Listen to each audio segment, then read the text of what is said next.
जय हिंद दोस्तों। लॉकडाउन चल रहा है। सभी को अपने अपने हालत मालूम होगी कैसी चल रही है। हर देश की हर सरकार अपने इस परिस्थिति को कोरोना को दूर करने के लिए हर तरह की संभव कोशिश कर रही है। और दूसरे भी कई सारे ऐसे इश्यू हैं जो वर्ल्ड वाइड पूरी दुनिया में चल रहे हैं। और हमारे देश में तो सालों से ही है और आजकल कुछ ज़्यादा ही बढ़ते जा रहे हैं फ्रीडम ऑफ स्पीच और एक्सप्रेशन के नाम पे। फिर भी हम उन मुद्दों पे फिर कभी बात करेंगे। आज का जो मेरा मुद्दा है, जिस मुद्दे के लिए मैं आज आपके सामने यहाँ पे आया हूँ, वो मुद्दा बड़ा महत्व रखता है। क्योंकि उस मुद्दा इतना महत्व इसलिए है क्योंकि उसके नाम पे इतने सारे मिथ्स फैलाए जाते हैं कि बच्चे को कोई अवेयरनेस होती नहीं है। खास करके जो कॉलेज अभी 12th पास आउट हुए या फिर जो ग्रेजुएशन कर रहे हैं या फिर जिनको ग्रेजुएशन के बाद बिल्कुल भी मालूम नहीं है। मैं जिसकी बात कर रहा हूँ वो एग्ज़ाम है यूपीएससी के exam. Union public service commission एक इंस्टीट्यूशन है। ये इंस्टीट्यूशन का काम है कि हर साल एग्ज़ाम इसके द्वारा आयोजित की जाती है 3 स्टेजेस में। वो तीनों स्टेजेस के नाम ऐसे जैसे कि मतलब प्रीलिम्स हो गए, मेंस और इंटरव्यू। तो क्या होता है कि बहुत से बच्चों को मालूम होता नहीं कि यूपीएससी है क्या, यूपीएससी की एग्ज़ाम सरकार द्वारा क्यों ली जाती है, क्यों आयोजित की जाती है, यूपीएससी के एग्ज़ाम पास करने से इंसान को क्या लाभ मिलता है, यूपीएससी के एग्ज़ाम क्यों हमारे देश में है, दुनिया के किसी देश में क्यों ऐसी कोई एग्ज़ाम क्यों नहीं है। तो ऐसे बहुत सारे क्वेश्चंस होते हैं, बच्चों को मालूम होता नहीं है। तो वो लोग क्या करते हैं कि कोचिंग क्लासेस को अप्रोचेस करते हैं।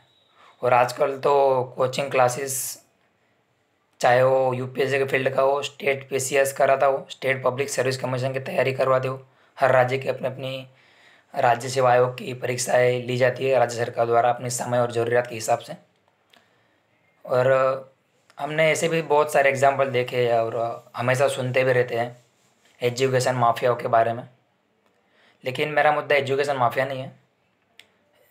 मैंने यूपीएससी के फील्ड में अपने जो 2 साल प्रिपरेशन की हुई है, हालांकि उसमें से 1 साल मैंने अपने हेल्थ इश्यू की वजह से मैं 1 साल बराबर ध्यान दे नहीं पाया था।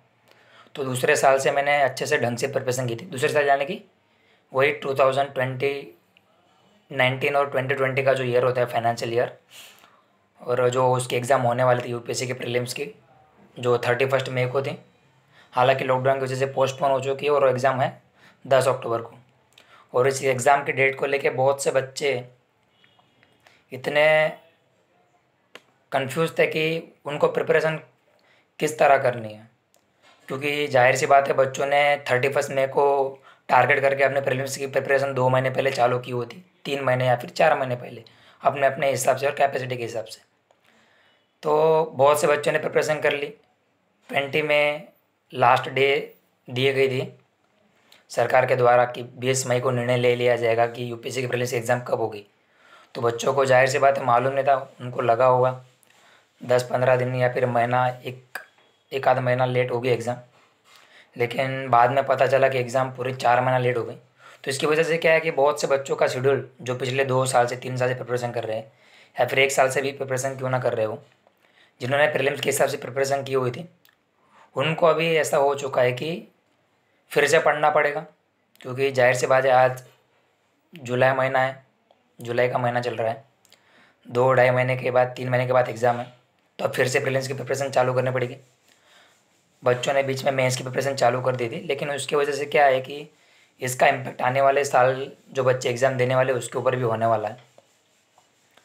तो ठीक है, सबकी अपनी अपनी प्रॉब्लम से उनको दूर करने का आप हो सके तो प्रयास कीजिए। अपने फ्रेंड्स से, फ्रेंड सर्कल के पूछ के, अपने रिलेटिव्स से, अपनी फैमिली वालों से बात करूं। क्योंकि ऐसा होता है कि सबका बाहर जाना आना बंद हो चुका है। जो थोड़ा फ्रीडम चाहिए होता है वो सबका बंद हो चुका है। और मरने से तो बेटर ये घर में रह के कुछ कर लो, पढ़ाई कर लो, अपने करियर के बारे में प्लानिंग करो, वही ठीक रहेगा। और उसी के हिसाब से सरकार ने निर्णय लिए होते हैं। तो मेरा मुद्दा है यूपीएससी के बारे में। तो बहुत से बच्चे क्या होते हैं कि उनको यूपीएससी के बारे में पता होता नहीं है, तो वो कोचिंग क्लासेस को अप्रोचेस करते हैं। तो क्योंकि उनको बताया गया होता है अपने फ्रेंड्स के द्वारा या फिर कहीं उन्होंने यूट्यूब पे जाके देखा हुआ होता है या फिर किसी ने उनको कहा होता है कि ये इंस्टीट्यूशन बेस्ट इंस्टीट्यूशन है, तो आप कोचिंग क्लासेस जाइए। कोचिंग क्लासेस जाने के बाद आपको अच्छा खासा गाइडेंस मिलेगा, मिलता है। ऐसा नहीं कि कोचिंग क्लासेस ऐसे ही उन लोगों ने कोचिंग क्लासेस खोल के रखी हुई, गाइडेंस देते हैं। लेकिन मैं आपको बताना चाहता हूँ, ज़्यादातर कोचिंग क्लासेस में वो लोग आपको सिर्फ गाइड कर सकते हैं, और वही उसी तरह का गाइडेंस आपको ऑनलाइन भी अवेलेबल है।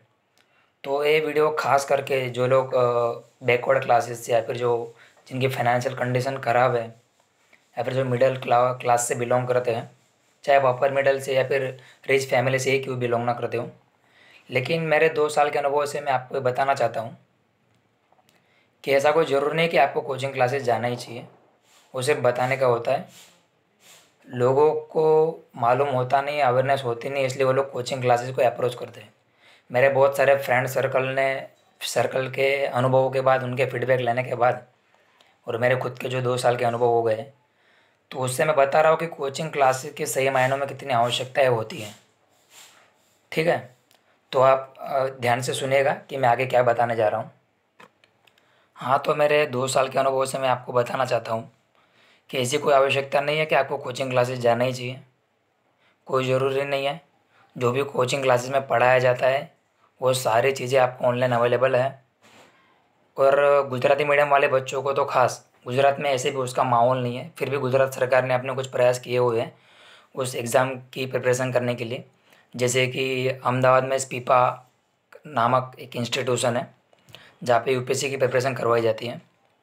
तो लेकिन उस इंस्टीट्यूशन में एडमिशन लेने का प्रोसेस ऐसा है कि जिस तरह यूपीएससी अपना प्रीलिम्स का एग्ज़ाम कंडक्ट करती है, आयोजित करती है, उसी तरह उस पीपा नाम की जो इंस्टीट्यूशन है अहमदाबाद में, जो मेन सेंटर है उसका, वो भी प्रीलिम्स की एग्ज़ाम लेती है। वो जो 300 मार्क्स का होता है उसमें 2 पेपर होते हैं, पेपर 1 और पेपर 2। उसकी पूरी इन्फॉर्मेशन आपको यूट्यूब पे या फिर गूगल करोगे आप स्पीपा अहमदाबाद करके, तो आपको पूरी इन्फॉर्मेशन मिल जाएगी। आप उनको सर्च कर लेना। मैं बात बताऊँ गुजराती मीडियम वाले बंदों को, खास करके सूरत वालों को तो बिल्कुल भी अवेयरनेस नहीं होती है। उनको यदि आप पूछोगे कि फ्रेंड्स, कि भाई, कि अपने किसी रिलेटिव्स को आप पूछोगे कि 12th के बाद या फिर कॉलेज की ग्रेजुएशन के बाद, या फिर आपने किसी भी तरह के फील्ड में अपनी ग्रेजुएशन की हो या फिर मास्टर्स की हो, यदि आपको मालूम नहीं कि यूपीएससी क्या है, या फिर आपने सिर्फ सुना ही है कि यूपीएससी है क्या, कभी उसके बारे में प्रिपरेशन की नहीं, या फिर उसके बारे में आपने कभी सोचा नहीं था कि मैं ये एग्ज़ाम देने वाला हूँ, लेकिन आपको अचानक ऐसे आपके माइंड में विचार आता है कि मुझे यूपीएससी का एग्ज़ाम देना है या फिर आईएएस और आईपीएस ऑफिसर बनना है, तो गुजराती मीडियम के बच्चों को, और मैंने जैसे कहा कि आपको ख़ास तौर पे सूरत में बच्चों को मालूम ही नहीं होता है कि यूपीएससी है क्या। यदि आप उनको पूछोगे कि यूपीएससी की एग्ज़ाम देना चाहता है, आपके अपने फ्रेंड्स को आप पूछोगे कि भाई तू यूपीएससी की एग्ज़ाम देना चाहता है, तो बोलेगा, सबसे पहले उसका क्वेश्चन तो यही होगा कि यूपीएससी होता क्या है। उसको यूपीएससी का फुल फॉर्म भी मालूम नहीं होता है। तो सोचो कि अवेयरनेस की कितनी कमी है हमारे यहाँ पे। सूरत जैसे बड़े से बड़े शहर में भी बच्चों को यूपीएससी के बारे में ज़्यादा अवेयरनेस होती नहीं है। हालांकि पिछले कुछ सालों में ट्रेंड चेंज हुआ है। मैंने जिस तरह आपको बताया कि अहमदाबाद में जो स्पीपा का मेन सेंटर है, जो यूपीएससी की प्रिपरेशन करवाते हैं, मेंस की आंसर राइटिंग वो लोग खास अच्छे तौर पे करवाते हैं, तो सूरत में भी है, कई कोचिंग क्लासेस इंस्टीट्यूशन है, करवाते हैं, कुछ जगह पे अच्छा खासा है। लेकिन गुजराती मीडियम वाले बंदों को सूरत में बताओ तो सूरत में भी स्पीपा का एक सेंटर है, राजकोट में, और दूसरी और 2-3 उनकी ब्रांच है। तो आपको उसके लिए पहले क्वालिफाई करना पड़ेगा प्रीलिम्स का पेपर, फिर मेंस का एक पेपर आता है 100 मार्क्स का, ऐसे का निबंध होता है वो, 50-50 मार्क्स के 2 आपको ऐसे लिखने होते हैं। तो जब तक आप वो क्वालिफाई करोगे नहीं तब तक आपको उस इंस्टीट्यूशन में एडमिशन मिलेगा नहीं। तो मैंने भी इस पेपर को अप्रोच किया हुआ था, लेकिन हुआ यूँ कि मैं ऐसा सोचता था, मेरा ग्रेजुएशन हो चुका था, मुझे सिर्फ मालूम था कि मुझे यूपीएससी करना है, यूपीएससी में होता क्या वो भी मालूम नहीं था। लेकिन एक ख्वाहिश थी, और मेरी एक ख्वाहिश है कि मैं भी कुछ करूं, क्योंकि यूपीएससी में मुझे इतना तो मालूम था कि यूपीएससी एग्ज़ाम पास करके आईएएस आईपीएस ऑफिसर बना जाता है, लेकिन उसमें कितनी कैटेगरी होती है, कितने सब्जेक्ट्स पढ़ने पड़ते हैं, उसमें ऑप्शनल सब्जेक्ट होता भी है कि नहीं, कितने स्टेजेस होते हैं, वो तो जब मैंने कोचिंग को अप्रोच किया तब जाके मालूम पड़ा। आपको मैं ये सुझाव देना चाहता हूँ कि यदि आप कोई भी नए फील्ड में, चाहे यूपीएससी हो, स्टेट पीएससी के एग्ज़ाम दे रहे हो, चाहे आप डॉक्टर बनने के लिए या फिर वकीलात की किसी भी तरह की डिग्री लेने के लिए या फिर किसी भी फील्ड में आप जाना चाहते हो, तो मेरी तरह गलती मत कीजिएगा। आपको सबसे पहले तो इस फील्ड के बारे में या फिर उस फील्ड में रिलेटेड जो भी कोई चीज़ें हैं उसके ऊपर आपको रिसर्च करना है। भले आपके महीने 2 महीने इन्वेस्ट आपको उनमें करना पड़े, चलेगा, 1-2 महीना आप लेट कर सकते हो, लेकिन आपको उतावल करने की आवश्यकता नहीं है। क्योंकि बहुत से बच्चे ऐसे होते हैं ना, हमने देखा है कि बहुत सारे ऐसे एग्जाम्पल होते हैं कि बच्चे क्या करते हैं, किसी फील्ड में चले जाते हैं सोसाइटी के इन्फ्लुएंस की वजह से या फिर अपने रिलेटिव्स के कहने के बेसिस पे। तो बाद में 1 साल 2 साल 3 साल बीत जाते, फिर उनको लगता है कि यार मेरे से हो नहीं रहा है, फिर वो बीच में से छोड़ देते हैं, फिर घर वाला का उनके ऊपर प्रेशर आता है। तो क्या होता है कि उनका करियर भी बर्बाद हो जाता है, उनका टाइम भी चला जाता है। फिर नए फील्ड में जाने के लिए उनको बहुत कुछ मेहनत करनी पड़ती है, क्योंकि जाहिर सी बात है दूसरे फील्ड में ऑलरेडी इतना कंपटीशन होता है कि उन तक पहुंचने के लिए उनको ज़्यादा एक्स्ट्रा एफर्ट डालने पड़ते हैं। तो मेरा आज का मुद्दा भी यूपीएससी की फील्ड में मेंस के आंसर राइटिंग करने के लिए जो गुजराती मीडियम के बच्चे हैं उनको मैं आपको बता दूं, सूरत में स्पीपा के अलावा शायद ही कोई ऐसा इंस्टीट्यूशन होगा जो आपको गुजराती में पढ़ाता हो या फिर गुजराती में प्रिपरेशन आपको करवाता होगा। यदि आप हिंदी और इंग्लिश मीडियम से हो तो आप कोचिंग क्लासेस को अप्रोच कर सकते हो। लेकिन मैं आपको बताना चाहता हूँ कि मान लो कि आपने कोचिंग क्लासेस ज्वाइन कर ली, लेकिन आपकी कोई डिमांड्स या फिर जो आप सोच के गए थे कि यदि मैं कोचिंग क्लासेस जाऊँगा तो मेरा रिजल्ट अच्छा आएगा या फिर मैं जल्दी से एग्ज़ाम पास कर लूँगा, कोचिंग क्लासेस वाले अच्छा करवाते हैं, यूपीएससी के हर तरह की प्रिपरेशन करवाते हैं, और फिर ऐसा सोच के आप कोचिंग क्लासेस ज्वाइन करते हो और यदि आपको बाद में मालूम पड़े कि ऐसा तो कुछ होता ही नहीं है, थोड़ा बहुत होता है, या फिर हमारी डिमांड्स पूरी नहीं हो रही है, तो आपके पैसे भी वेस्ट हो गए, आपका टाइम भी जाएगा। दूसरी चीज़, आप नए नए इस फील्ड में हो, जैसे कि मैंने बताया कि मुझे खुद को यूपीएससी के बारे में मालूम नहीं था ज़्यादा कि उसमें कितने फील्ड कितने स्टेजेस होते हैं, ऑप्शनल भी होता है कि नहीं, प्लस ऑप्शनल अपने मर्जी से के हिसाब से कब ली जाती है। जाहिर सी बात है कि प्रीलिम्स का 200 मार्क्स के ऐसे 2 पेपर होते हैं, GS1 GS2, दोनों क्वालिफाइंग नेचर के होते हैं। वो पास करने के बाद ही आप मेंस के आंसर राइटिंग लिख सकते हो। तो उसमें ऐसा होता है कि 2 पेपर आते हैं मेंस में। पहले तो 300 मार्क्स का एक पेपर होता है GS1, जो इंग्लिश लैंग्वेज का होता है, कंपलसरी इंग्लिश लैंग्वेज में आपको उसको लिखना पड़ता है। और एक होता है GS2, जिसमें आप अपनी मातृभाषा में आंसर राइटिंग लिख सकते हो, कोई भी अपनी पसंद के हिसाब से, जो आपने यूपीएससी के फॉर्म के एप्लीकेशन के टाइम पे आपने जो लैंग्वेज लिखी हुई हो उस लैंग्वेज में आप आंसर राइटिंग कर सकते हो। लेकिन ये जो दोनों पेपर होते हैं GS1 GS2, ये क्वालिफाइंग नेचर के होते हैं, इनके मार्क्स काउंटिंग नहीं की जाते हैं। एक क्वालिफाई करने के बाद ही आप आगे के जो GS 3 4 5 6 यानी कि GS 1 2 3 4 जो पेपर होते हैं, 250 मार्क्स के 4 पेपर होते हैं, आप उसके बारे में गूगल या यूट्यूब पे इंटरनेट पे सर्च कर सकते हो डीप में जानना हो तो वो 250 मार्क्स के से 4 पेपर होते हैं, और उसके तुरंत बाद साथ में 2 ऑप्शनल के पेपर होते हैं, वो भी 250 मार्क्स के होते हैं। 2013 से पेपर 250 मार्क्स के हो गए हैं, 250 मार्क्स के। उसके पहले जो पेपर होते थे ऑप्शनल के, वो 300 मार्क्स के आया करते थे। तो 2013 के बाद सरकार ने जो 300 मार्क्स का जो ऑप्शनल का पेपर था उसको 250 मार्क्स का कर दिया है। तो मैं आपको बताना चाहता हूँ कि जो गुजराती मीडियम वाले बंदे हैं या फिर जो गुजराती मीडियम से प्रिपरेशन कर रहे हैं, तो मेरा सुझाव आपको रहेगा कि आप घर पे बैठ के प्रिपरेशन करो, कोचिंग क्लासेस जाने की कोई आवश्यकता नहीं है। और आपको मेंस के आंसर राइटिंग के लिए मटेरियल ढूंढने के लिए और सोर्सेज को पाने के लिए इतनी मेहनत करनी पड़ेगी कि आपका बहुत सा टाइम वेस्ट हो जाएगा। क्योंकि जाहिर सी बात है, मैंने आपको बताया कि गुजरात में यूपीएससी की प्रिपरेशन के लिए बहुत सा मटेरियल है ना, स्पेसिफिक अवेलेबल नहीं है, आपको खुद से ढूंढना पड़ेगा।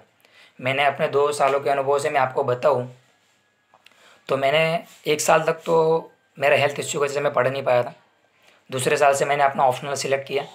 शुरुआत में मैंने देखे, ऐसे तो बहुत सारे ऑप्शनल होते हैं, 20 15 20 25 ऐसे ऑप्शनल सब्जेक्ट होते हैं, तो उसमें से कुछ 4 5 मैंने अलग उनमें से सिलेक्ट किए। उसमें से पहला मैंने सोचा कि PSIR ले लूँ, political science and international relation.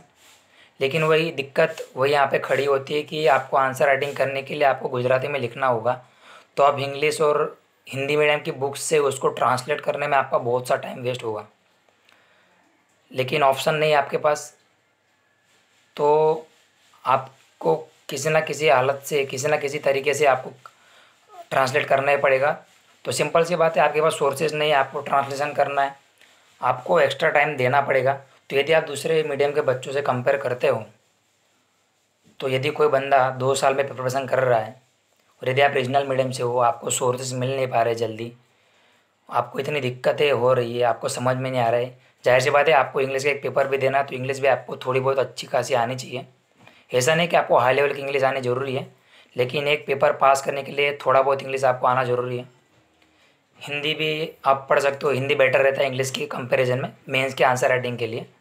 जिनको ऐसा लगता है कि मेरा इंग्लिश वीक है, मुझसे UPSC की प्रिपरेशन करने के टाइम पे यदि मेरे पास इंग्लिश वीक होने की वजह से मैं UPSC के एग्ज़ाम पास नहीं कर पाऊँगा, या फिर ऐसा बहुत बताया जाता है कि इंग्लिश मीडियम वाले बंदे का स्कोरिंग ज़्यादा होता है, ऐसा कुछ होता नहीं है।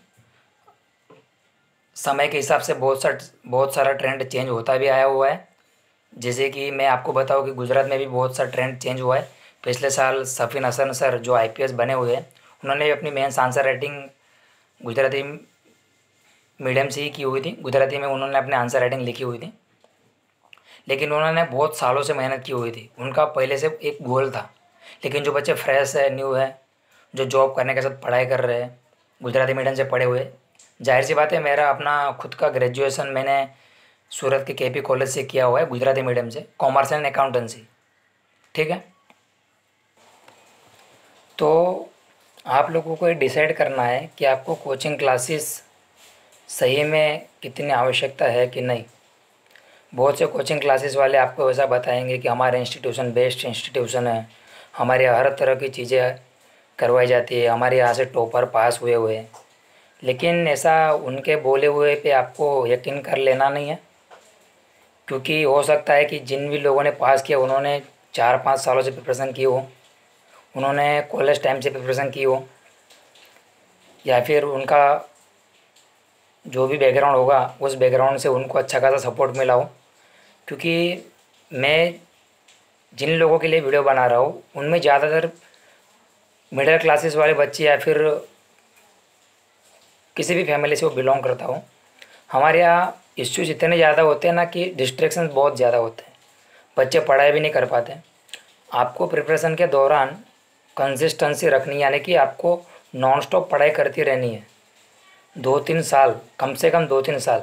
यदि आप फ्रेश हो तो, यदि आपने कॉलेज टाइम से प्रिपरेशन की हुई है तो जाहिर सी बात है कि आपकी प्रिपरेशन अच्छी खासी हो चुकी होती है, आपने ऑप्शनल भी सिलेक्ट कर लिया होता है।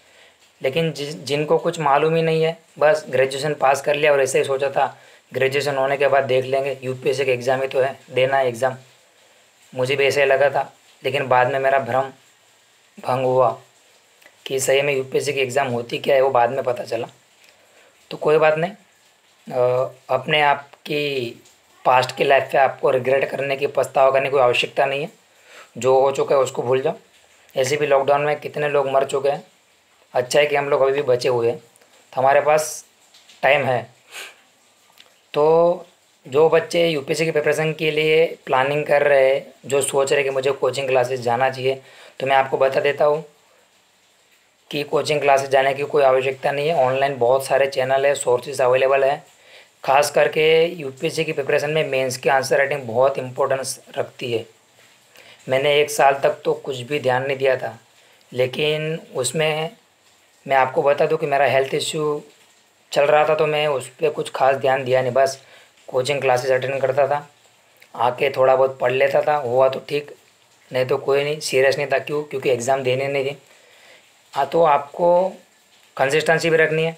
फिर 1 साल हो जैसे हुआ, मतलब कि 10-11 महीने में कोचिंग क्लासेस गया, तो 15 दिन 1 महीना गांव घूमने चला गया, घूम के आया। फिर आने के बाद मैंने अपना ऑप्शनल सब्जेक्ट सिलेक्ट किया।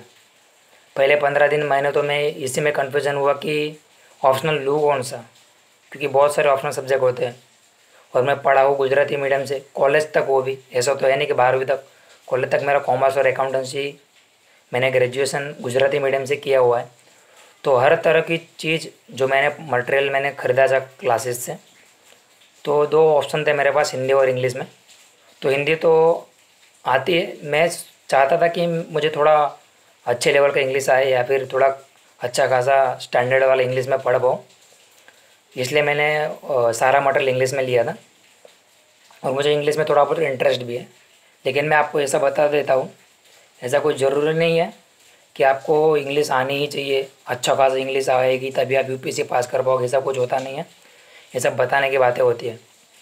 और कभी भी ऐसा मत सोचो कि आप हिंदी भाषी हो, आप गुजराती मीडियम से आंसर राइटिंग कर रहे हो, या फिर आप मराठी में आंसर राइटिंग कर रहे हो, या फिर भारत के किसी भी राज्य में आप अपनी मातृभाषा में आंसर राइटिंग कर रहे हो, तो अपने आप को ऐसा इन्फीरियर या फिर आप निचले स्तर के हो, आपकी कोई वैल्यू नहीं है, ऐसा सोचने की ज़रूरत नहीं है। और जो कोई बोलता होगा तो उसके खिलाफ तुरंत बोल देने का, उसके सामने, कि उसको पूछने का तो किस बेस पे ऐसा बता रहा है, कि भाई आप किस बेस पे ऐसा बोल रहे हो कि इंग्लिश लैंग्वेज सुपीरियर लैंग्वेज और बाकी के जो लैंग्वेजेस है वो इन्फीरियर लैंग्वेज है, इंग्लिश सबसे बेस्ट लैंग्वेज है। ऐसा कोई ज़रूरी नहीं है। भाषा के तौर पे मैं उसकी रिस्पेक्ट करता हूँ, लेकिन मेरा एक मैसेज है, क्योंकि बहुत से लोग आजकल है ना, मतलब हमारा एजुकेशन सिस्टम भी ऐसा ही है, इंग्लिश को ज़्यादा प्रेफरेंस दिया जाता है अपनी मातृभाषाओं के बजाय। फिर बच्चों को क्या होता है कि हाँ इंग्लिश करो, इंग्लिश करो, इंग्लिश यदि आपको आएगी तो आपका स्टैंडर्ड हाई होगा, आपकी वैल्यू ज़्यादा बढ़ेगी। तो इस चक्कर में क्या होता है, बहुत से बच्चे अपनी मातृभाषा को छोड़ने लगते हैं या फिर उनसे दूर होने लगते हैं। अपनी मातृभाषा को लिखने नहीं जानते, उनको लिखता नहीं आता है, किस तरह लिखना है, उनका ग्रामेटिकल मिस्टेक कितना होता है। मैंने बहुत से बच्चों को देखा है, गुजराती है वो बच्चे, गुजराती मीडियम से पढ़े, खुद गुजराती है, उनको गुजराती का ग्रामर लिखते नहीं आता है, क्योंकि उनके ऊपर इंग्लिश के बारे में या फिर इंग्लिश लैंग्वेज का इतना इन्फ्लुएंस कर दिया गया है उनके ऊपर कि वो हर बार, मतलब उनको ऐसा बताया जाता है कि आपको इंग्लिश को करना अवश्य है, यदि आपको हाई लेवल पे जाना है तो आपको अच्छी खासी इंग्लिश आनी चाहिए। ठीक है, बहुत से ऐसे पोस्ट होते हैं या फिर बहुत सी जगह पे आपको, यदि आपको हाई लेवल पे जाना है तो इंग्लिश आना चाहिए, लेकिन उस समय के साथ साथ आप थोड़ा थोड़ा रोज़ आधा घंटा 1 घंटा या फिर अपने हिसाब से टाइम निकाल के इंग्लिश करोगे, न्यूज़पेपर पढ़ोगे, इंग्लिश लैंग्वेज के कुछ बुक्स आप मटेरियल फॉलो करोगे, कुछ इंग्लिश थोड़ी बहुत मूवी आपको इंटरेस्ट हो आप पढ़ोगे, तो इतना इंग्लिश तो आपको ऐसे भी ऑटोमेटिक आ जाता है। और ऐसा तो है नहीं कि आप लोग को इंग्लिश आज तक पढ़े नहीं हो, सेकंड लैंग्वेज का इंग्लिश रीजनल मीडियम वाले बंदों को भी होता है। तो ठीक है, उस मुद्दे पे हम फिर कभी बात करेंगे। मेरा मुद्दा ये है कि आपको यूपीएससी के फील्ड में आने से पहले आपको देखना है कि आपके रिलेटिव्स का, आपके घर वालों का कितना सपोर्ट है।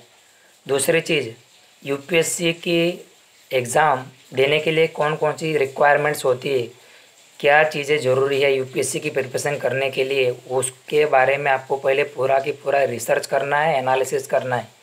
तभी जाके यदि आपको लगता है कि मुझे यूपीएससी की एग्ज़ाम देनी है, तभी आप उस एग्ज़ाम के लिए प्रिपरेशन स्टार्ट करना। याद रखना, एक बार यदि आप इस फील्ड में आ गए तो मिनिमम आपके 2 से 3 साल जाने वाले हैं, इन्वेस्ट आपको करने ही पड़ेंगे।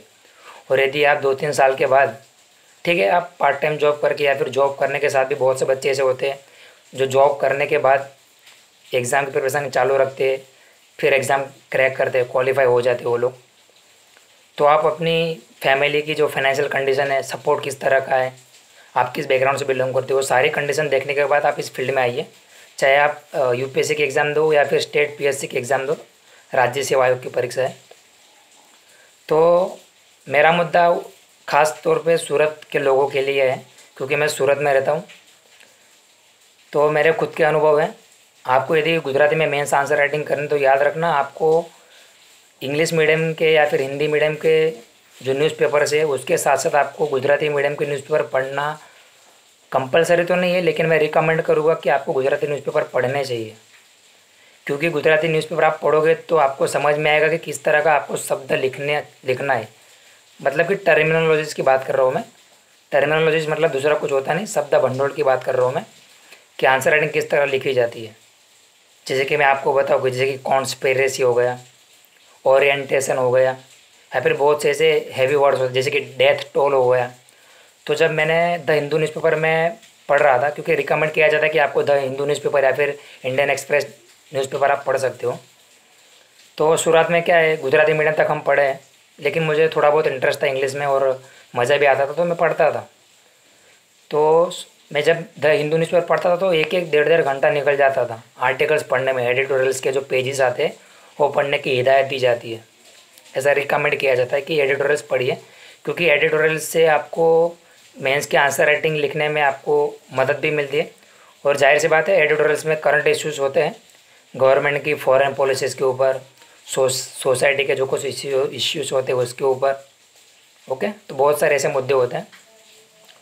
तो मैंने पढ़ा न्यूज़पेपर, तो इतने सारे वर्ड्स ऐसे होते हैं, हैवी वर्ड्स होते हैं, जो रीजनल मीडियम वाले बंदों के लिमिट के तो बहुत ही बाहर है। सच में उनके लिए बहुत टफ होता है, लेकिन आपको कॉन्फिडेंस रखना है। कोई भी चीज़ आप तुरंत नहीं सीख सकते, 1 साल 1.5 साल जाने के बाद आपको अच्छी खासी इंग्लिश आ जाएगी।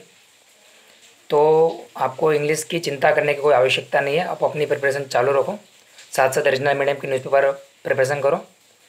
और ख़ास तौर पे जो बच्चे गुजरात में रहकर यूपीएससी की प्रिपरेशन कर रहे हैं, या फिर ख़ास तौर पे सूरत में, क्योंकि मैं भी सूरत से प्रिपरेशन कर रहा हूँ 2 सालों से। लॉकडाउन की वजह से पोस्टपोन हो चुका है पेपर, पूरा शेड्यूल डिस्टर्ब हो चुका है, मेरा ही नहीं, मेरे फ्रेंड सर्कल में बहुत सारे स्टूडेंट्स का। आधों ने तो पढ़ना ही छोड़ दिया है, मतलब वो डिप्रेस हो चुके हैं या फिर पढ़ाई नहीं कर पा रहे। और जाहिर सी बात है, मिडिल क्लास फैमिली में 4-5 मेंबर्स होते हैं तो पढ़ाई नहीं हो पाती है, कोई डिस्टर्ब करता है, कोई अपने अपने इश्यूज़ में उलझे हुए होते तो पढ़ाई के टाइम पे उनका डिस्टर्बेंस होता है। तो ऐसे कुछ मुद्दे होते हैं, तो उनको ठीक है, अपने हिसाब से ट्राई करो कि उसको जितना जल्दी सॉल्व कर सकते हो सॉल्व करो। जो बंदे गुजराती से मीडियम से आंसर राइटिंग करना चाहते हैं, तो गुजरात में उनके लिए सिर्फ ऑल्टरनेटिव्स बचे होते हैं। गुजराती मीडियम की बात कर रहा हूँ मैं, हिंदी और इंग्लिश मीडियम की बात नहीं कर रहा हूँ। उनके लिए तो बहुत सारा मटेरियल और सोर्सेज और वो सब कुछ अवेलेबल है। तो गुजराती मीडियम के बंदों के लिए 2 ऑप्शन है। यदि आप कॉमर्स और अकाउंटेंसी के फील्ड से हो, 11th में आपने कॉमर्स लिया था, ग्रेजुएशन आपने किया हुआ है, तो मैं आपको रिकमेंड करूँगा कि ग्रेजुएशन ओवर होने के बाद हो सके तो कंपलसरी हो सके तो आप लोग मास्टर्स अवश्य करें। क्योंकि मैंने आपको पहले ही कहा कि मैंने अपना ऑप्शनल सब्जेक्ट 1 साल बाद सिलेक्ट किया था। उसमें भी मैंने जो 2 पेपर होते हैं ऑप्शनल के, उसमें से पेपर 1 को ही मैंने एनालिसिस किया हुआ था, और उसके बेसिस पे मैंने ऑप्शनल अपना सिलेक्ट कर लिया कि मैं यूपीएससी का कॉमर्स और अकाउंटेंसी का जो ऑप्शनल पेपर है उसी को मैं अपना फाइनल रखूँगा और उसी की मैं प्रिपरेशन करूँगा। उसके कुछ सोर्सेज मैंने देखे 2-4 जगह पे, क्योंकि मैंने आपको पहले ही बताया कि गुजराती मीडियम वाले बच्चों को सोर्सेज स्पेसिफिकली अवेलेबल नहीं है, ना ही उसके बारे में कोचिंग क्लासेस है ऑप्शनल की। कॉमर्स और अकाउंटेंसी की तो बिल्कुल भी नहीं है, होगी शायद, मुझे मालूम नहीं है, रिसर्च करके मैं आपको बता दूंगा यदि होगा तो 6 महीने 8 महीने बीत गए, दिवाली पूरी हो गई, तो मैंने देखा कि उसका सब्जेक्ट भी ऑप्शनल जो है बहुत लेंदी है, लेकिन मेरे पास कोई ऑप्शन भी नहीं था। दूसरा ऑप्शन मेरे पास ये है, गुजरात वालों के, गुजराती मीडियम के बच्चों के लिए एक ऑप्शन होता है लिटरेचर सब्जेक्ट का, गुजराती लिटरेचर, लेकिन उसके में भी तकरीबन मिनिमम 18-20-22 ऐसी बुक्स पढ़नी पड़ती है। तो जो बच्चे गुजराती मीडियम से पढ़े उनको मालूम होगा लिटरेचर क्या होता है, साहित्य कैसे आता है, उसमें नवलिका ऐसा आता है, नॉवेल्स होती है जिसको इंग्लिश में नॉवल बोला जाता है। तो उसमें मुझे इंटरेस्ट नहीं आया, इसलिए मैंने उस सब्जेक्ट को छोड़ दिया। PSIR तो मुझे मटेरियल्स अवेलेबल नहीं था, इसलिए मैंने उसको भी स्किप कर दिया। तो मेरे पास बचा कॉमर्स और अकाउंटेंसी, तो मैंने कॉमर्स और अकाउंटेंसी सिलेक्ट किया। जाहिर सी बात है 1 और 1.5 साल बीत गया, तब जाके मैं उसकी प्रिपरेशन स्टार्ट तो की। उसमें भी मैंने 1 या 2 सब्जेक्ट को मैंने प्रेफर किया। कुछ मटेरियल्स मैंने अपने स्टूडेंट से मंगवाए, स्टूडेंट्स यानी कि मतलब कि इसलिए बोल रहा हूँ क्योंकि मैं एक टीचर भी हूँ, 5 साल से मेरा पढ़ाने का, मेरा 5 साल का अनुभव है। इतना कुछ हाई लेवल का शिक्षक नहीं हूँ मैं, लेकिन फिर भी अनुभव है मेरा पढ़ाने का। तो मैं मेरे सोर्सेज को प्राप्त करने के लिए अपने कुछ जो स्टूडेंट्स थे उनको मैं अप्रोच करता था। मेरे कॉलेज के वो जो कुछ मैडम थे या जो प्रोफेसर है उनको मैं जाके मिला सोर्सेज के लिए, तो उनसे हो सके उतना उन्होंने प्रैक्टिस किया, ट्राई किया। फिर मैंने अलग अलग सोर्सेज को रिकमेंड किया, देखा मैंने कि कहाँ पे मुझे मेरे ऑप्शनल के हिसाब से मुझे कौन से सब्जेक्ट वाइज टॉपिक वाइज मुझे मटेरियल कहाँ से मिल पाएगा। तो सोर्सेज ढूंढने में मैंने अपना इतना टाइम इन्वेस्ट किया हुआ है कि उसकी वजह से मैं बाकी सब्जेक्ट के लिए ज़्यादा टाइम दे नहीं पाया। क्योंकि जाहिर सी बात है, मैंने आपको पहले ही बोला कि आपको यदि आप हिंदी मीडियम से हो या फिर आप इंग्लिश मीडियम से प्रिपरेशन कर रहे हो तो आपके लिए सोर्सेज अवेलेबल हो, लेकिन गुजराती मीडियम वालों के लिए एक कोडिफाइड एक जगह पे इकट्ठा ऐसा आपको कोई मटेरियल नहीं मिलेगा, वो तो आपको खुद को ढूंढना पड़ेगा। तो उसमें भी आपको टाइम एक्स्ट्रा देना पड़ेगा। तो सिंपल सी बात है, आपको 6 महीने 1 साल आपको एक्स्ट्रा डालना पड़ेगा यूपीएससी की प्रिपरेशन करने के लिए, तभी जाके आप यूपीएससी के एग्ज़ाम के लिए क्वालिफाई कर सकते हो, या फिर तब जाके आपका कॉन्फिडेंस बूस्ट होगा।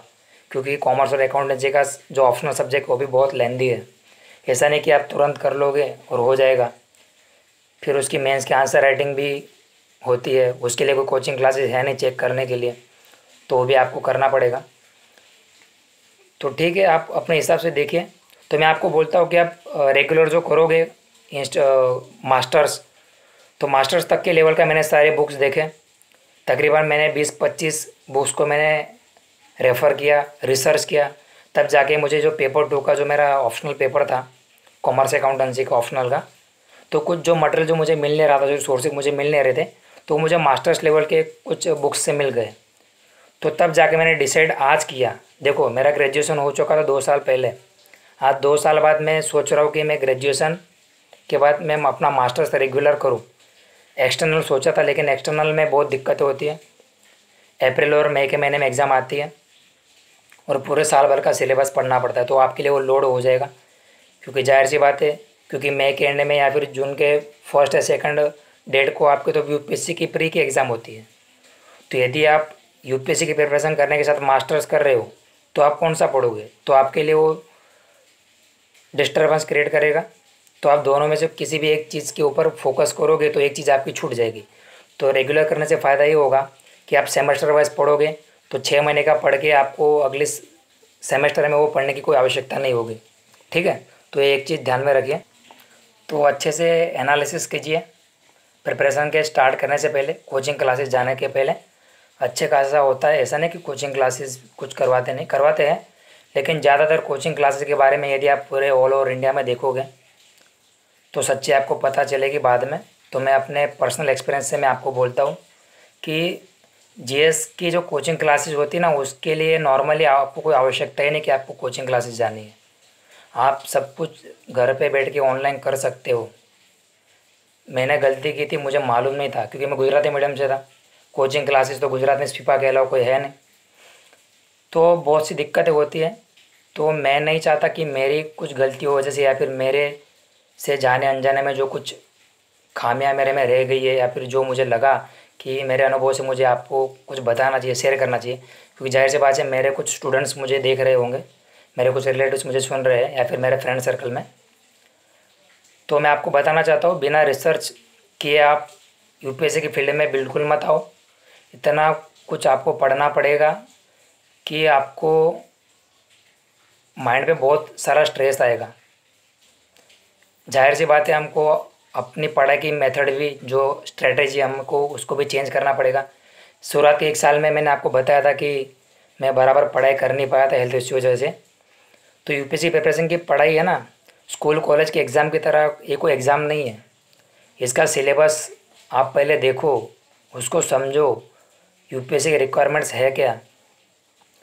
फिर आप ऑप्शनल सब्जेक्ट के पेपर्स देखो, जीएस के प्रीवियस ईयर्स के, नॉर्मली ज़्यादा देखने की ज़रूरत नहीं, लेकिन 4-5 साल के पेपर आप देख सकते हो। क्वेश्चन पढ़ो पहले तो आप, कि क्वेश्चन किस तरह पूछे जाते हैं, क्योंकि ये ऐसे तो कई सारे मटेरियल है, आप पढ़ के पागल हो जाओगे, आपको समझ में नहीं आएगा कि कितना पढ़ना है, कब से आप पढ़ रहे हो और कब पूरा होगा आपको समझ में भी नहीं आएगा। यूपीएससी क्या है, एक समुंदर की तरह है उसकी पढ़ाई कभी पूरी होती ही नहीं, पहली बात तो आपको सिलेबस देखना है। सिलेबस में जो भी टॉपिक मेंशन किए हुए हैं उस टॉपिक को ध्यान में रखते हुए आपको कहाँ से सोर्सेज मिल पाएंगे, वो सोर्सेज को रिकमेंड करो, उसको अप्रोच करो और उसकी पढ़ाई स्टार्ट करो। मैंने आपको पहले ही कहा मेरी तरह गलती मत करो प्लीज़। लेकिन मुझे रिग्रेट इसलिए नहीं होता है, पछतावा इसलिए नहीं होता है क्योंकि मैं अपनी लाइफ में कभी कोई एक्सपेक्टेशन ज़्यादा रखता ही नहीं हूँ। मुझे खुद को मालूम नहीं था कि यूपीएससी में किस तरह की पढ़ाई करनी पड़ेगी, लेकिन ख्वाहिश एक तरह की, लोगों के अपने ड्रीम्स होते हैं। मैं कभी ड्रीम्स में बिलीव नहीं करता हूँ, क्योंकि ऐसा तो है नहीं कि जो लोग सपने देखते हैं उनके पूरे होते हैं, या फिर जो लोग सपने नहीं देखते हैं वो लोग कुछ नहीं कर पाते हैं। ऐसा कुछ होता नहीं है। सपने तो आपको रात में किसी भी तरह के, कोई भी तरह के सपने आते हैं, तो क्या आप उसको पूरा करने थोड़ी चलोगे। तो ठीक है, मेरी एक ख्वाहिश है, इसलिए मैं उसको पूरा करने के लिए मैं अपने सारे एफर्ट्स लगा रहा हूँ। और मेरी तरह आप गलती ना करो। गुजराती मीडियम वाले बंदे को मेरी रिक्वेस्ट है, विनती है आपसे, प्लीज़ किसी भी तरह की कोचिंग क्लासेस में जाने से पहले आप देखो कि आपको कितनी आवश्यकताएं है। आपको आपके पैसे वेस्ट करने की कोई ज़रूरत नहीं है। यदि आपको कोचिंग क्लासेस लगानी है तो आपको ज़्यादा से ज़्यादा सिर्फ ऑप्शनल के लिए आप लगा सकते हो, ठीक है। और गुजरात में तो मैंने आपको बताया कि ऑप्शनल के लिए लगाओगे तो आपके पास बचा लिटरेचर। बाकी के कोचिंग क्लासेस में ऑप्शनल की प्रिपरेशन ऐसे भी करवाता नहीं कोई, होगा कोई शायद, I don't know about that. तो कॉमर्स और अकाउंटेंसी के बच्चों को चिंता करने की कोई आवश्यकता नहीं है। मैंने अपने 2 साल के अनुभवों से बहुत कुछ रिसर्च कर लिया है। कौन सा न्यूज़पेपर पढ़ना है, कैसे पढ़ना है, कैसे लिखना है, समझना कैसे है, यूपीएससी की क्या रिक्वायरमेंट्स है, 2 साल में अच्छी तरह समझ पाया हूँ मैं। तो मैं चाहता हूँ कि मेरे अनुभव मैं आपको शेयर करूँ, ठीक है। तो फिर घर बैठ के प्रिपरेशन करो। और यदि आपको ऐसा लगता है कि घर बैठ के प्रिपरेशन नहीं कर पाओगे या फिर ऑनलाइन स्टडीज़ करने से हम एग्ज़ाम क्रैक नहीं कर पाएंगे हम लोग, तो ऐसा सोचना आप बंद कर दीजिए। ये सारे मिथ्स होते हैं। हमारे पास ऐसे कई सारे एग्जाम्पल है जो बिना कोचिंग क्लासेस के भी एग्ज़ाम को क्रैक कर लेते हैं। फिर भी आपकी लाइफ का फाइनल डिसीजन है, आप जाना चाहते हो तो जा सकते हो। लेकिन गुजराती मीडियम वाले बंदों को मैं बोलता हूँ कि ज़्यादातर प्रिपरेशन आपको खुद को करनी है, तो फिर क्यों बिना काम का कोचिंग क्लासेस में जाके आपके अपने पैसे वेस्ट कर रहे हो। खुद घर पे रह के पढ़ाई करो। उतने पैसों से आप कोई नई स्किल सीख सकते हो, नई जगह पर इन्वेस्ट कर सकते हो, ठीक है। और मास्टर्स हो सके तो कीजिए, अवश्य कीजिए, चाहे गुजराती मीडियम से करो या फिर इंग्लिश मीडियम से करो। कॉमर्स और अकाउंटेंसी के ऑप्शनल में ऐसा होता है कि आईपीसीसी के लेवल तक का उसमें से कुछ टॉपिक कवर होते हैं, लेकिन मैंने एनालिसिस किया कि मास्टर्स तक ज़्यादातर आपके ऑप्शनल का जो 70-80% के अबव आपका सिलेबस कंप्लीट हो जाता है कॉमर्स फील्ड से। तो बचा कुछ 10-20% है जो आप ऑनलाइन जाके कर सकते हो, उसके लिए भी चैनल्स अवेलेबल हैं। तो ऑप्शनल सब्जेक्ट पे फिर कभी मैं आने वाले टाइम में उसके ऊपर डिटेल में आपको इन्फॉर्मेशन दूंगा कि कॉमर्स अकाउंटेंसी आपको किस तरह प्रिपेयर करना है। लेकिन नॉर्मली जीएस के जो पेपर्स होते हैं, जनरल स्टडीज़, उसके लिए आपको घर बैठ के प्रिपरेशन करोगे तो भी आपको हो जाएगा। आपको कोई इतना 90% 80% लाने की आवश्यकता नहीं है, क्योंकि पूरे भारत का जो टॉपर होता है उसका खुद का 50% होता है। तो यदि आप 35%, 40%, 45% भी लाओगे फिर भी आप आईपीएस की पोस्ट तक पहुंच पाओगे। और ये याद रखना, ये लंबी जर्नी, यूपीएससी की जर्नी बहुत लंबी जर्नी है। आपको पेशेंस रखना पड़ेगा। बहुत सी दिक्कतें आएगी आपकी प्रिपरेशन के दौरान, आपको समझ में भी नहीं आएगा। आप पढ़ लोगे, 3 महीने 6 महीने के बाद फिर से उस सब्जेक्ट को भूल जाओगे। अगले साल फिर से प्रिपरेशन यूपीएससी की प्री के एग्ज़ाम दोगे, पास हो जाओगे, मेंस के आंसर राइटिंग लिखोगे, मेंस में फेल हो गए, फिर अगले साल प्री के एग्ज़ाम दोगे, तो ये कंटिन्यूस चलता रहेगा। तो मैं आपको रिकमेंड करता हूँ ज़्यादा से ज़्यादा आपको सिर्फ 2 से 3 साल इस एग्ज़ाम के लिए प्रॉपरली कंसिस्टेंसी के साथ प्रिपरेशन करनी है, ठीक है। ऐसा नहीं कि आपको बिल्कुल ही एंटरटेनमेंट बंद कर देना है, वो सब मिथ्स होता है, ऐसा कोई ज़रूरी नहीं है। 8-10 घंटे डेली, लेकिन आपको जितने भी टाइम आप पढ़ाई कर रहे हो आपको एफिशिएंट होना चाहिए। जो भी आप पढ़ रहे हो उस सिलेबस के अकॉर्डिंग होना चाहिए और पेपर के रिक्वायरमेंट्स के हिसाब से, और पेपर में जो क्वेश्चन पूछे जा रहे हैं उसके हिसाब से वो आपकी पढ़ाई हो जानी चाहिए और आपको समझ में भी आना चाहिए। रटने का काम आपको बंद कर देना है। मैंने आपको पहले ही कहा, स्कूल कॉलेज की एग्ज़ाम की तरह एग्ज़ाम होती नहीं है। यहाँ पे आपको सोसाइटी को समझना पड़ेगा, सोसाइटी के इश्यूज़ को जानना पड़ेगा, लोगों की प्रॉब्लम्स क्या होती है। यूपीएससी जो संस्था है वो एग्ज़ाम है ना, प्रॉब्लम सॉल्विंग जो बंदे होते हैं ना उनको ज़्यादा हायर करती है। जो लोग प्रैक्टिकल सोसाइटी के जो मुद्दे होते हैं, जैसे कि मैं आपको बताऊं कि भाई करप्शन हमारे अलग अलग गवर्नमेंट के डिपार्टमेंट में करप्शन होता है तो उसको किस तरह टैकल किया जाता है। हमारे कंट्री में महिलाओं को ज़्यादा एम्पावर नहीं किया जाता है तो उसके ऊपर गवर्नमेंट के क्या क्या योजनाएं हैं, उससे क्या लाभ होता है, आज तक क्या क्या प्रयास किए गए हैं। तो ऐसे बहुत सारे सोसाइटी के मुद्दे होते हैं और उन मुद्दों को प्रैक्टिकल किस तरह सोल्व किया जाता है, तो उसका सॉल्यूशन आपको मेंस के आंसर राइटिंग के फॉर्म में आपको प्रेजेंट करना पड़ता है। इसलिए मैंने आपको कहा है कि यूपीएससी ये सिर्फ एग्ज़ाम नहीं, आप पढ़ने से काम नहीं चलेगा, आपको उसकी रिक्वायरमेंट समझनी पड़ेगी, यूपीएससी के बारे में जानना पड़ेगा। मुझे खुद को मालूम नहीं था, लेकिन कोई बात नहीं, आपके पास अभी भी टाइम है तो आप अपनी प्रिपरेशन जारी रखो। जाहिर सी बात है अभी भी 2.5-3 महीने हमारे पास बचे हुए हैं। जिन भी बंदों ने फॉर्म भरा हुआ है या फिर जो चाहते कि आप हम इस साल का प्री देने वाले, मेरा भी ये पहला अटेम्प्ट है, हो चुका होता अब तक, लेकिन लॉकडाउन की वजह से वो पोस्टपोन हो चुका है और इसका इम्पैक्ट जाहिर सी बात है आने वाले साल की प्रिपरेशन पर भी होने वाला है। तो जो बच्चों को यूपीएससी की प्रिपरेशन के बारे में किसी भी तरह का गाइडेंस चाहिए, खास तौर पे गुजराती मीडियम वालों को, और जिनका कॉमर्स और अकाउंटेंसी ऑप्शनल है, तो आप मुझे इस नंबर पे कांटेक्ट कर सकते हो। तो नोट डाउन कर लीजिए आप मेरा मोबाइल नंबर 8200971190। फिर से सुनिए, 8200971190। आपको किसी भी तरह की दिक्कत आती हो कि आपको कोचिंग क्लासेस जाना है कि नहीं, प्रिपरेशन किस तरह स्टार्ट करनी है, तो मेरे तरफ से होने वाले सारे प्रयास मैं करूँगा। आप मुझे अप्रोच कर सकते हो। उसके लिए मैं आपको टाइम अवेलेबल कब आपको मुझे कांटेक्ट आप मुझे कर सकते हो, उसके लिए मैं आपको स्पेसिफाइड टाइम बता दूंगा। लेकिन फ़िलहाल आप खुद पहले तो रिसर्च कीजिए, एनालिसिस करो, तब जाके इस फील्ड में आना। नहीं तो फिर बाद में पता चलेगा कि 2-3 साल हो गए, समझ में नहीं आ रहा है, मुझसे हो नहीं पा रहा है, मेरे लिमिट के बाहर है। तो आपकी ज़िंदगी के 2-3 साल आपने इन्वेस्ट कर दिए और फिर आप वहाँ से रिटर्न जाओगे दूसरे फील्ड में, ठीक है जा सकते हो, लेकिन आपका कोई भी लाइफ का एक गोल आपको डिसाइड करके रखना है, चाहे उसके लिए आपको कितना ही टाइम क्यों ना देना पड़े। समझ रहे हो? तो आज की युवाओं की सबसे बड़ी दिक्कत यही होती है, उनका तो गोल ही डिसाइड नहीं होता है। पहली बात तो कई बंदे ऐसे होते हैं यूपीएससी की प्रिपरेशन के साथ साथ वो लोग स्टेट पीएससी की प्रिपरेशन करते हैं। हालांकि वो चीज़ गलत नहीं है, उनकी आपकी खुद की उन लोगों की अपनी कोई समस्या हो सकती है, घर वालों की कुछ डिमांड हो सकती है कि भाई तो टेम्पररी पार्ट टाइम को जॉब कर ले। तो आप अपने फैमिली के जो कुछ इश्यूज़ है या फिर आपकी पर्सनल जो कुछ गोल्स है, जो आप चाहते हो कि मुझे यूपीएससी के पहले यदि मैं स्टेट पीएससी को क्लियर कर लूँ तो अच्छा रहेगा, तो आपका डिसीजन है, कर सकते हो आप। लेकिन आपका गोल जब तक पूरा ना हो तब तक आपको कंटिन्यू रखना है, छोड़ना नहीं है। मेरे 2 साल हो चुके हैं, मैं आपको पहले बता रहा हूँ, अभी भी मेरा ऑप्शनल ज़्यादातर कंप्लीट नहीं हुआ है, लेकिन मैं ट्राई कर रहा हूँ। क्योंकि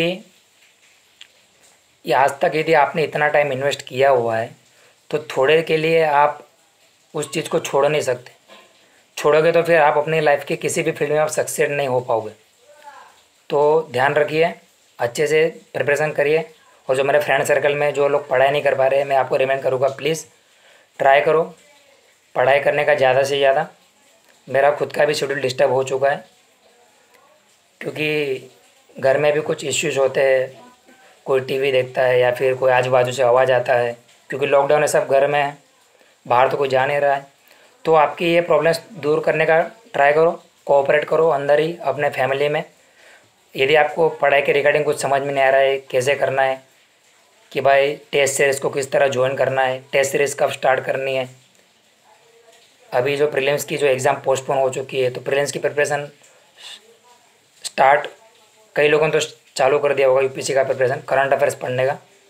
तो यदि आपको लगता है कि मेरा करंट अफेयर्स में पढ़ लूँ, मेरा प्रीलिम्स हो भी जाएगा, लेकिन मेरा ऑप्शनल हुआ नहीं है, तो आप मेंस तो ऐसे भी पास नहीं कर पाओगे, क्योंकि जाहिर सी बात है प्रीलिम्स के तुरंत 2 महीने बाद आपका मेंस होने वाला है।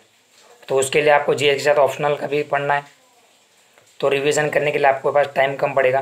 तो जिन भी बंदों को लगता है कि मेरा होने ही नहीं वाला है, तो मैं आप लोग को रिकमेंड करूँगा, यदि आपको ऐसा लगता है कि आपको बिल्कुल आपकी पढ़ाई हो ही नहीं रही है, तो बस ऐसे ही अटेम्प्ट देने के लिए आप दे सकते हो। देखे तो पास हो गए तो ठीक, नहीं हुआ तो कोई बात नहीं। अगले साल ऐसे भी मई में या फिर जून के फर्स्ट वीक में एग्ज़ाम आने वाली है, तो उसके लिए आप प्रिपेयर करो। तो उससे अच्छा बेटर है कि आप अभी से ऑप्शनल की प्रिपरेशन चालू कर दो, क्योंकि प्रीलिम्स पास करके आप ऐसे भी यूपीएससी पास करने नहीं वाले हो। 3 स्टेजेस होते हैं। तो आप देखो आपकी प्रिपरेशन कितनी हद तक हुई है, कितनी प्रिपरेशन आपकी बाकी है। ठीक है, तो जो भी बच्चों को किसी भी तरह का गाइडेंस चाहिए होगा तो आप मुझे अप्रोच कर सकते हो। मैंने आपको मोबाइल नंबर बोला है, फिर से नोट डाउन कर लीजिए, 8200971190। ठीक है, टेक केयर, ध्यान रखना। और जो स्टूडेंट्स यूपीएससी की प्रिपरेशन के लिए, खास करके जो मेरे स्टूडेंट्स हैं जो अभी फ्यूचर में प्रिपरेशन करने की प्लानिंग कर रहे हैं, तो वो लोग, मैं आपको बताऊँ कि सबसे पहले तो आप मुझे डायरेक्ट पर्सनली कांटेक्ट कर सकते हो। मैं आपको बताऊंगा कि आपको किस तरह प्रिपरेशन करना है। अभी से आपको उतावल करने की कोई आवश्यकता नहीं है। ठीक है, तो ध्यान रखना। जय हिंद, जय भारत।